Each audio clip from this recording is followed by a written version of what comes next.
신앙 고백하겠습니다. 나는 전능하신 아버지 하나님 천지의 창조주를 믿습니다. 나는 그의 유일하신 아들 우리 주 예수 그리스도를 믿습니다.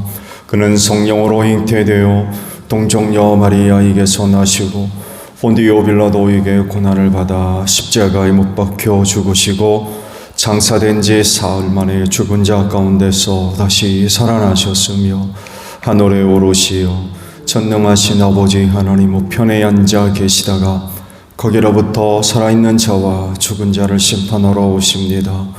나는 성령을 믿으며 거룩한 공교회와 성도의 교제와 죄를 용서받는 것과 몸의 부활과 영생을 믿습니다. 아멘.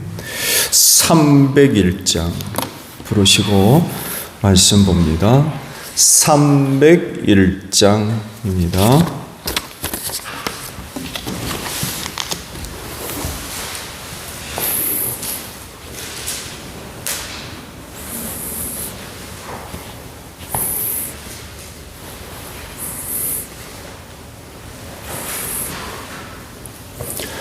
지금까지 지내온 것 주의 크시는 해라.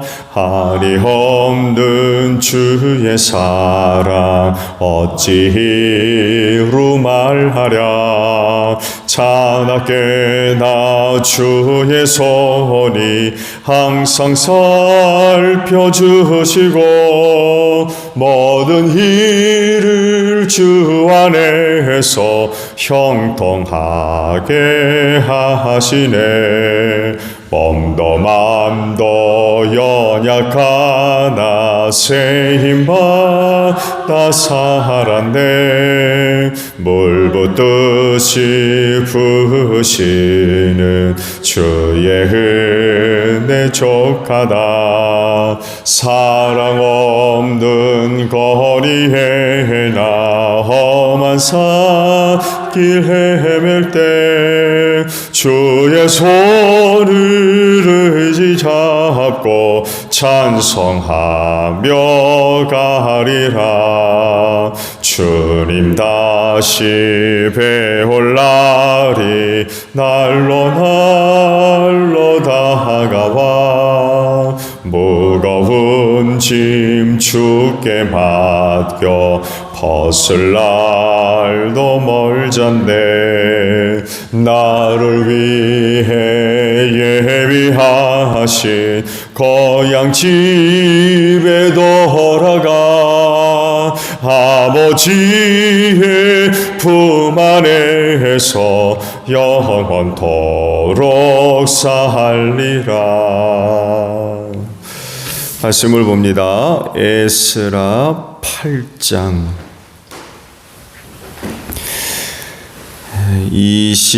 21절에서 마지막 절까지 봅니다. 에스라 8장 21절에서 36절 마지막 절까지 보겠습니다.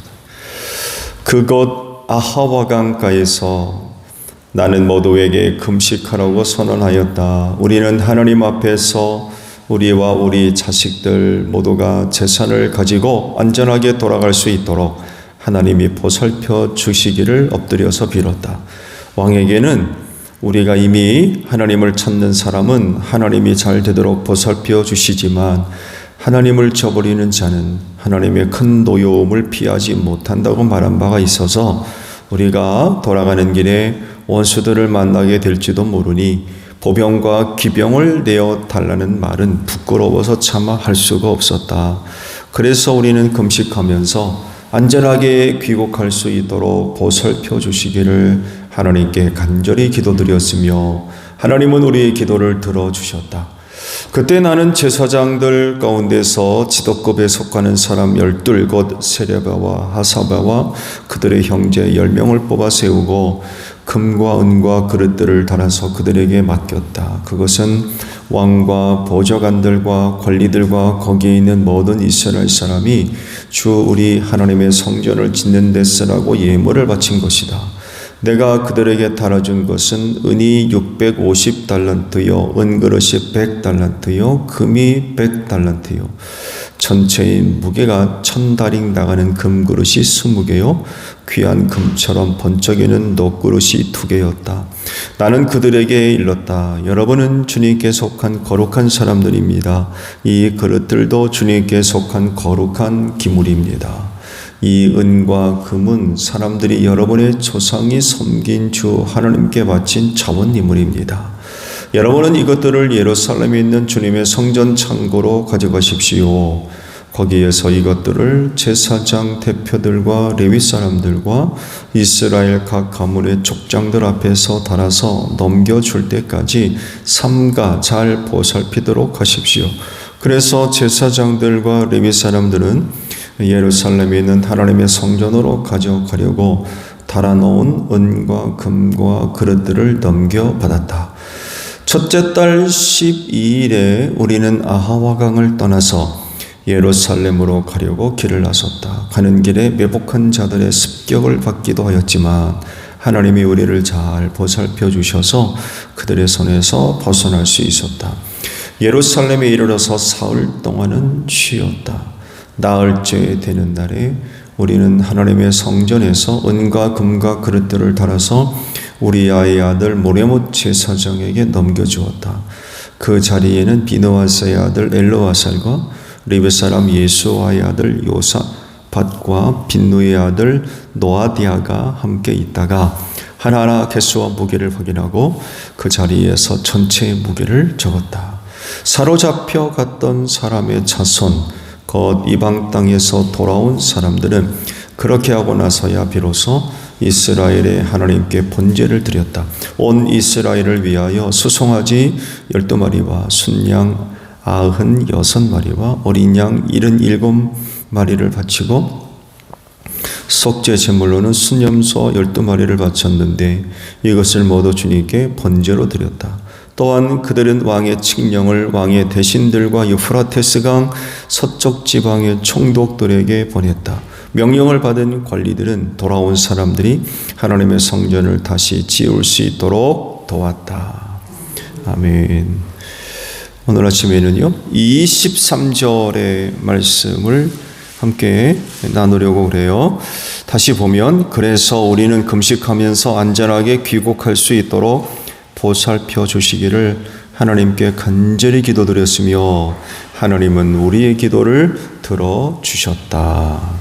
아멘. 이런 은혜로 이 세상 잘 통과하는 여러분들 되시기를 바랍니다. 오늘 주신 말씀에서 한 가지 그 힌트를 발견할 수 있는데요. 어떻게 보게 되면 어제 보셨던 말씀과 함께 연이어서 보았으면 훨씬 더 말씀을 이해하는 데 좋지 않았을까 그런 것 생각들을 했는데 요한의 말씀을 그 앞에 있는 말씀으로 끊어서 조금 좀 단절된 그런 기분이 좀 들었어요. 그건 다른 것이 아니라 그 에스라가 백성들을 아하와강가에 모았죠. 이제 귀국하기 위해서 사흘 동안 거기에 머물러서 돌아갈 사람들을 모집했는데 확인을 해보니까 누가 빠졌다고 그래요? 레위 지파 사람들이 빠졌어요. 바로 그 레위 지파 사람들을 왜 찾았을까를 어제 잠깐 말씀을 드렸습니다. 말해도 오늘 말씀 속에서 바로 그 레위 지파를 찾았던 이유를 우리가 발견할 수가 있습니다. 에스라가 전에 언제인지는 모르겠습니다. 말해도 아닥사스다 왕 앞에서 신앙 고백을 했어요. 그게 이제 22절에 기록되어 나와요. 하나님을 찾는 사람은 하나님이 잘 되도록 보살펴 주지만 하나님을 저버리는 자는 하나님의 큰 노여움을 피하지를 못합니다. 이런 얘기를 했어요. 하나님을 섬기는 사람이라고 하면 이런 고백쯤은 뭐 얼마든지 할 수 있는 그런 그 내용이죠. 그런데 그렇지 않은 사람들에게는 이게 잘 먹히기가 힘들어요. 일단 하나님을 믿지 않는 사람이 이런 그 기도를, 이런 고백을 한다고 그러면은 아멘 할 사람이 어디 있습니까? 그렇게 될 줄로 믿습니다 할 사람이 어디 있습니까? 일단은 에스라가 아닥사스다 왕 앞에 이런 고백을 했을 때 시대적인 상황이 이런 그 고백을 하는 사람이 없습니다. 너 미쳤냐? 이런 얘기를 할 수 있는 그런 상황이에요. 왜냐하면 여행길이 쉽지가 않습니다. 여행길이. 제가 종종 초대교회의 상황에 대해서 말씀을 드렸죠. 여행자는 반드시 그 지역에 누군가가 아는 사람이 있어야 되고요. 그리고 그 손에는 반드시 속에서를 집창했으며, 속에서 이 사람이 누군가라고 속에서 그 속에서를 반드시 지참을 했고, 그리고 거기까지 함께 갈 동행자가 동석했어요. 반드시 따라갔습니다. 왜 그래요? 위험해서 그래요. 위험해서. 여행 다니다가 무슨 일을 당할지 보장을 못하는, 안전하지를 않은 것. 그리고 알려진 바에 의하면 오늘날에만 여관이 있는 게 아니라 여행자들을 위해 그때 당시도 여관이 있었거든요. 근데 여관은 사람이 자는 곳이 아닙니다. 털리는 곳입니다. 강도들의 소굴이었고요. 100%. 낯선 사람이 들어갔다가는 다 털리는, 목숨만 건지는, 목숨만 살아나오면 그건 다행이에요. 그럴 정도로 길의 여행이 굉장히 위험스러웠어요. 이런 시대 속에서 사도 바울을 비롯해서 사도들이 복음 전하기 위해서 여행 다녔다는 게 정말 대단한 겁니다. 오늘날과 같이 복음 전하기 위해서 오늘 우리에 속해 있는 시대와 비교해 보면은 이건 절대로 되지 않는 그런 상황이에요. 그러니까 목숨 걸고 다녔던 거예요. 목숨 걸고. 정말 대단한 거죠. 그 영혼 구원에 대한 열정이 그렇게 강력했습니다. 그 시대도 그랬다면 그보다도 훨씬 이전 구약시대 아닙니까? 그때 당시는 어떻겠어요? 더 어려운 거예요. 더. 그리고 오늘 말씀에도 잠깐 기록되어 있죠. 습격을 받았다. 이건 자연스러운 일입니다. 어쩌다가 세상 사람들 말대로 운이 없고 재수가 없어가지고 습격을 당하는 게 아닙니다. 그건 비일비재했습니다. 그건 각오를 해야 돼요. 각오를. 이런 상황 속에서 아닥사스다 왕한테 이런 신앙 고백을 했을 때 아닥사스다 왕이 뭐라고 들었을까요? 얘 웃기네. 얘 말도 안 되는 소리 하고 있네. 이렇게 되는 거. 그런 그 신앙 고백을 고지고대로 듣지를 않는 거예요. 지금 시대가 어느 시대인데 그런 말들을 하고 있어. 이런 얘기를 들어도 이거 전혀 이상하지 않은 그런 그 상황이었던 거죠. 그런 상황 속에서 에스라가 그런 위대한 신앙 고백을 할 수가 있었다는 거죠. 더욱이 그렇게 많은 사람들은 아닙니다만 해도 여하간에 귀국하고자 했던 사람들을 모아가지고 출발을 했는데 한 1500km 정도.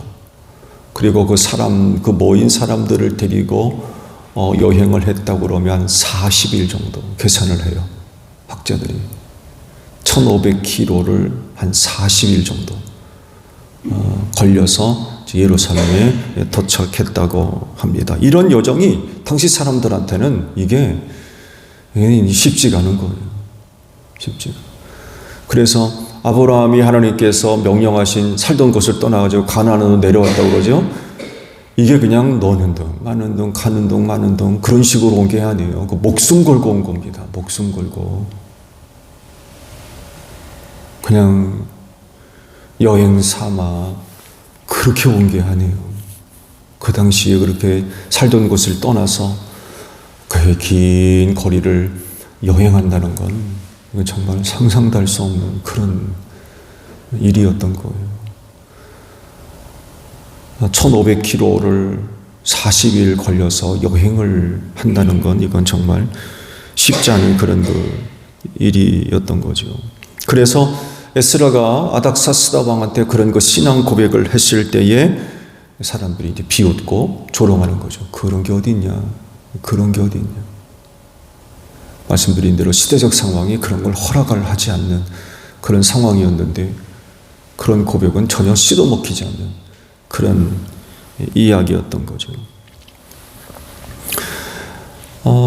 에스라가 고백을 합니다만 해도 귀국을 앞두고 아닥사스다 왕한테 그런 그 신앙 고백을 했기 때문에 우리를 지켜줄 수 있는 기병과 보병을 좀 붙여달라고 말을 못했대요.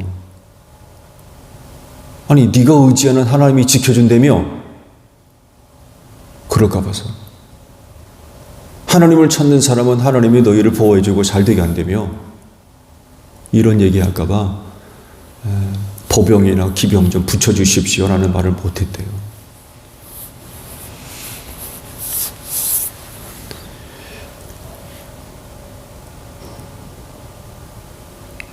그래서 그의 고백은 결국 하나님을 의지하고 가겠다는 그런 그 얘기가 됐던 거죠.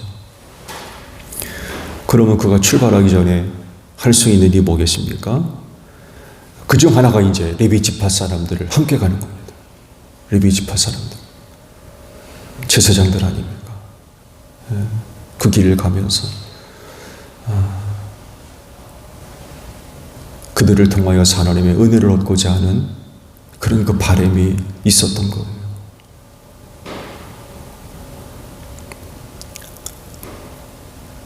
레위 지파 사람들의 신앙적이고 영적인 그런 그 격려, 또 위로 이런 것들을 얻으며 그 길을 가겠다는 거죠. 그러면서 이제 하나님의 은혜를 바랬던 거죠. 그리고 또 하나 뭐 합니까? 금식 기도합니다. 금식 기도. 그런 시대적인 상황 속에서 백성들을 이끌고 귀국하는 일이 정말 굉장히 어려운 일이라는 것을 알고 있기 때문에 금식 기도를 했대요. 결과는 성공이었어요. 몇 번인지는 모르겠습니다만 해도 어려움은 있었지만 그 문제들 잘 해결해서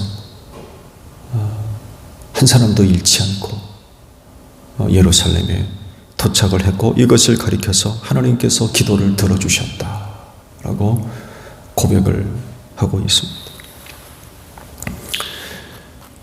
그리스도인의 신앙 고백에 대해서 세상이 보여주는 그 반응들을 보게 되면 긍정적이지를 못하죠.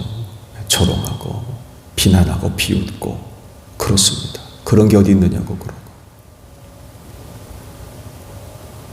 말씀을 봤습니다만 해도 에스라가 아닥사스다 왕한테 그런 신앙 고백을 했을 때에 그것 때문에 기병이나 보병을 붙여달라고 말을 못했다고 그랬잖아요. 그게 상황이에요. 시대적인 상황. 만약에 하나님을 믿는 사람이 있다면 아멘. 그렇겠죠. 아멘. 그렇게 될 줄로 믿습니다. 아멘.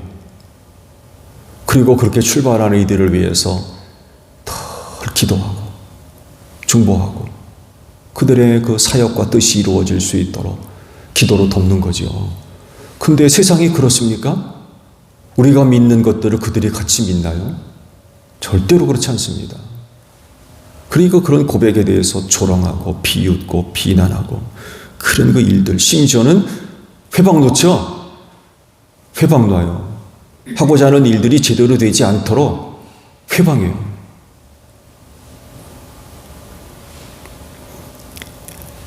그들이 왜 그러냐라고 했을 때에 자기들이 갖고 있는 상식이나 판단이나 능력으로 이해가 안 되기 때문에 그래요.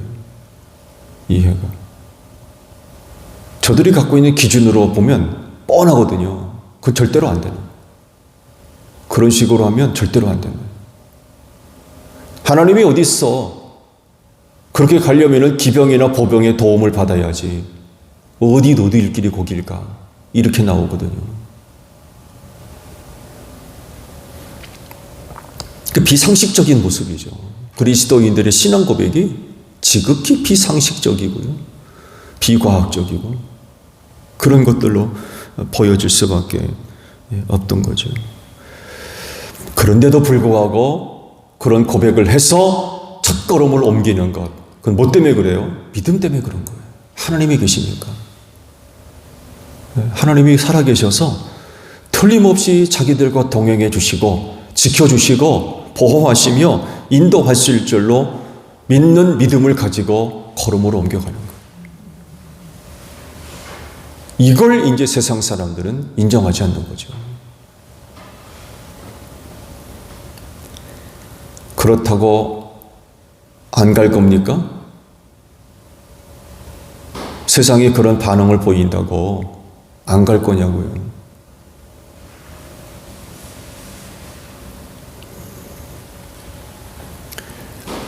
그런 시대적인 상황 속에서 에스라와 백성들은 갔어요. 출발했습니다. 한 걸음씩 한 걸음씩 옮기면서 귀국을 했던 거죠. 하나님을 의지하는 믿음을 가지고 걸음을 옮겼던 것입니다. 그리고 전에 하나님께서 예레미야 선지를 통해서 말씀하셨잖아요. 70년 만에 돌아오리라. 70년 만에 돌아오리라. 이런 하나님의 말씀도 계셨기 때문에 그냥 믿는 믿음을 가지고 가는 거예요. 믿음을 가지고. 세상 사람들은 절대로 인정하지 않는 그런 모습이었지만 그들은 믿음을 가지고 담대하게 걸음을 옮겨갔다는 것입니다. 앞서 말씀을 드린 대로 세상이 그리스도인들의 그런 신앙 고백적인 내용들에 대해서 비웃고 조롱하는 일들이 굉장히 많이 있습니다. 그렇지만 하나님은 살아계시기 때문에 믿음으로 한 걸음씩 옮겨 나아가는 이들이 그리스도인입니다. 그런 것들 때문에 부끄러워하고 수치스럽게 생각하고 해서 에이 간두지 뭐 그런 사람이 아니라 하나님 바라보고 믿음을 가지고 담대하게 한 걸음씩 한 걸음씩 옮겨 나아가는 이들이 그리스도인이다. 약속의 말씀 믿고 나아가는 거죠. 지금 당장에 눈에 보이지 않아요. 손으로 만져지는 것도 아니고. 그렇지만 믿음의 눈을 통해서 바라보고 그걸 얻기 위해서 앞으로 나아가는 이들이 바로 그리스도인이다라는 그런 그 사실입니다. 오늘 하루도 그리스도 안에 약속된 은혜를 바라보고 믿음으로 한 걸음씩 앞으로 나아가는 여러분들 되시기를 바랍니다. 그러면서 그런 여러분들을 조롱하고 비웃고 핍박하고 미워하고 회방하고 멀쩡한 길 앞에다가 함정파 놓고 가시밭 만들어 놓고 돌짝 돌려놓고 빠지라고 걸려 넘어지라고 넘어질 수도 있어요. 그 가시밭길 때문에 상처날 수도 있고. 에스라가 백성들을 갖고 귀국할 때에 습격당했다고 그러잖아요. 어려운 일이 있을 수 있어요. 낙심하지 마십시오. 여러분이 믿는 하나님은 살아계시거든요. 살아계신 분. 반드시 여러분의 영혼을 구원해 주실 줄로 믿습니다. 필요하면 오늘 이렇게 새벽 제단을 쌓는데 에스라가 출발하기 전에 금식 기도했대요. 오늘도 하루 목표였던 일들이 있습니까? 오늘도 아침에 하나님께 간구하시길 바랍니다. 하나님께서 들으시고 응답하시며 여러분의 갈 길을 인도해 주실 줄로 믿습니다. 주기도문 합니다. 하늘에 계신 우리 아버지, 아버지의 이름을 거룩하게 하시며 아버지의 나라가 오게 하시며 아버지의 뜻이 하늘에서와 같이 땅에서도 이루어지게 하소서. 오늘 우리에게 일용할 양식을 주시고 우리가 우리에게 잘못한 사람을 용서하여 준 것 같이 우리 죄를 용서하여 주시고 우리를 시험에 빠지지 않게 하시고 악에서 구하소서. 나라와 권능과 영광이 영원히 아버지의 것입니다. 아멘. 기도하겠습니다.